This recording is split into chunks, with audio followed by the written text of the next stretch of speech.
Olá, eu sou Ataíde Rodrigues, sou professor aqui do Colégio Catedral e hoje estou aqui para esclarecer alguns pontos em relação ao reino Plantae e à botânica, que é a área da biologia responsável por estudar as plantas, todas as suas características, o seu funcionamento, os seus tecidos. Então tudo isso a gente vai englobar dentro desse corpo de conhecimento chamado botânica. Os organismos que estão inseridos dentro do reino Plantae possuem algumas características gerais que é interessante ressaltar. A primeira delas, as plantas vão possuir células do tipo eucarionte. São células mais completas, que possuem várias organelas citoplasmáticas e o principal, vão ter o seu material genético, o DNA, dentro do núcleo, delimitado por uma membrana chamada carioteca. As plantas também são organismos autotróficos, ou seja, são capazes de sintetizar o seu próprio alimento através do processo de fotossíntese. Então, essa é uma das características principais realizadas pelas plantas. São organismos capazes de transformar a luz solar, ou seja, uma grande fonte de energia, juntamente com água, sais minerais, em celulose. Assim, elas conseguem crescer e disponibilizar essa energia para os próximos níveis tróficos de cadeias alimentares e teias alimentares. Por isso as plantas são tão importantes, são a base de toda a vida no nosso planeta. Além de todas essas características, as plantas vão possuir um embrião protegido, diferentemente das algas. Então essa é uma característica nova que surge em todos os organismos presentes no reino Plantae. A célula vegetal vai possuir ainda algumas peculiaridades. A célula vegetal possui a parede celular, que vai conferir rigidez e proteção a essas células. Dentro da célula vegetal ainda podemos encontrar uma organela peculiar, chamada vacúolo, que vai ter a função de armazenar água e sais minerais.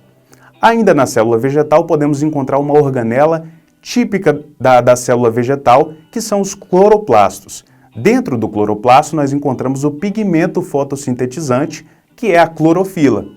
Falando dos organismos que estão presentes no reino vegetal de maneira geral, já podemos fazer uma classificação que facilita os nossos estudos. Podemos dividir esses organismos em vasculares e avasculares. Os organismos vasculares vão possuir um sistema de vascularização, um sistema que vai transportar água, sais minerais, nutrientes, hormônios e também vamos encontrar plantas avasculares. O A é um prefixo de negação, então esses organismos não vão ter esse sistema vascular capaz de fazer o transporte de substâncias dentro dessa planta. Na história evolutiva das plantas, ou seja, todos os organismos presentes no reino Plantae, estão divididos em 4 grandes grupos. O primeiro deles é o grupo das briófitas, o segundo das pteridófitas, posteriormente as gimnospermas e, por último, o grupo mais diverso, as angiospermas.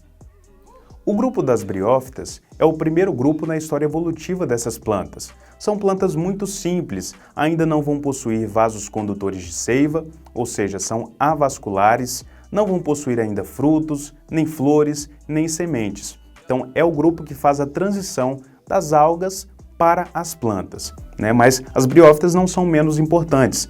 Possibilitaram na história evolutiva que outros grupos de plantas pudessem surgir, plantas com novas características e mais complexas.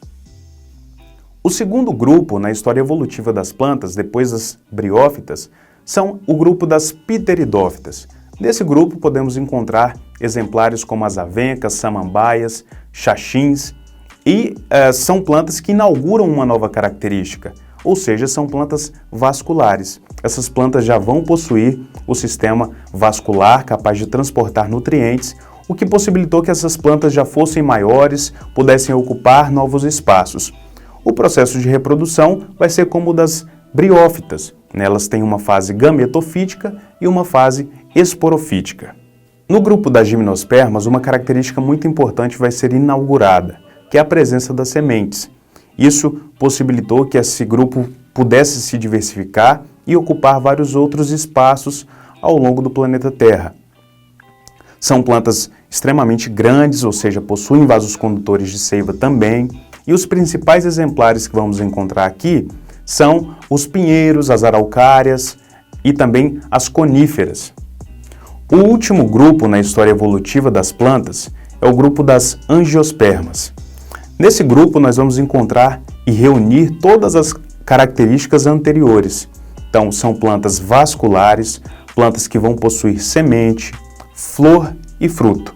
A flor e o fruto foram fundamentais para que tivéssemos os dispersores e polinizadores que possibilitaram que esse grupo se tornasse o mais diverso e pudesse se espalhar por grande parte do nosso planeta Terra.